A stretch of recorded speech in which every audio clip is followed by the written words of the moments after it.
Magandang araw sa ating lahat. Ngayong araw na ito ay ating tatalakayin ang mga uri ng maikling kwento at nobela. Ano nga ba ang maikling kwento? Ang akdang ito ay pumapaksa sa mga karanasan sa buhay ng isang tao. Ito ay isang maiksing salaysay hinggil sa isang mahalagang pangyayaring kinasasangkutan ng isa o ilang tauhan at may iisang kakintala o impresyon lamang. Ang mga tauhan ay kakaunti lamang na nagtatangkang lutasin ng isang suliranin sa payak na banghay na mayroong simula, tunggalian, kasabikan, kasukdulan, takalasan, at wakas. Ayon kay Matthews, mayroong isang salik ang maikling kwento na di matatagpuan sa nobela. Ito ay ang kaisahan sa impresyon o kakintalan. Mayroon tayong mga uri ng maikling kwento.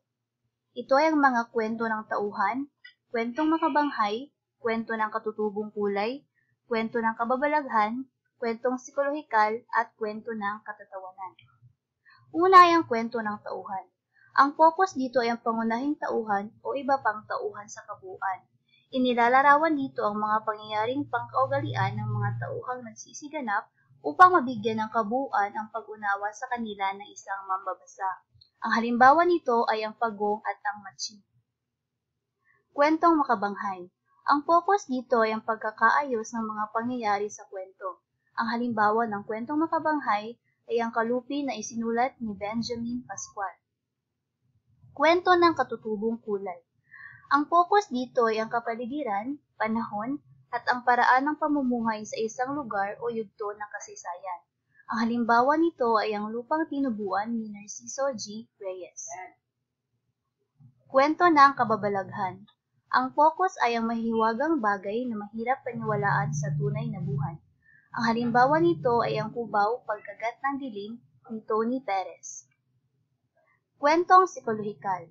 Kadalas ay hindi ipinapaalam sa may akda ang tunay na naganap sa buhay ng mga tauhang kasangkot sa wakas ng kwento.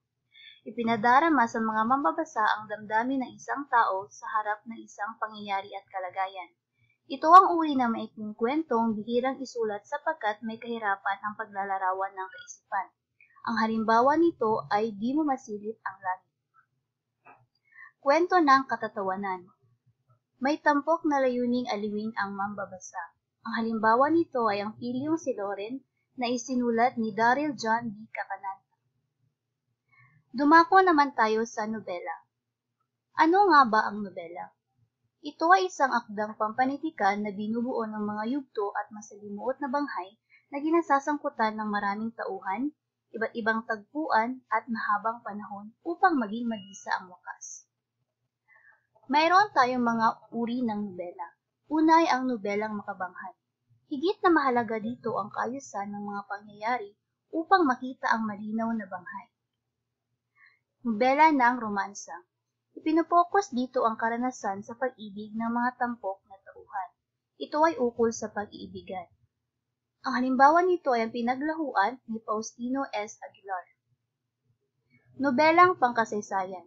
Nakatuon sa maayos na pagkakasunod-sunod ng mga pangyayaring naganap sa nakaraan ng isang bansa o lugar ang banghay sa nobelang ito. Ang halimbawa nito ay ang Anino ng Kahapon. Nobela ng layunin. Binibigyang diin sa nobelang ito ang mga filosofiya, simulain, mga balyo sa moralidad at pananaw ng mga pangunahing tauhan. Ang halimbawa nito ay ang Noli Me Tangere ni Dr. Jose Rizal.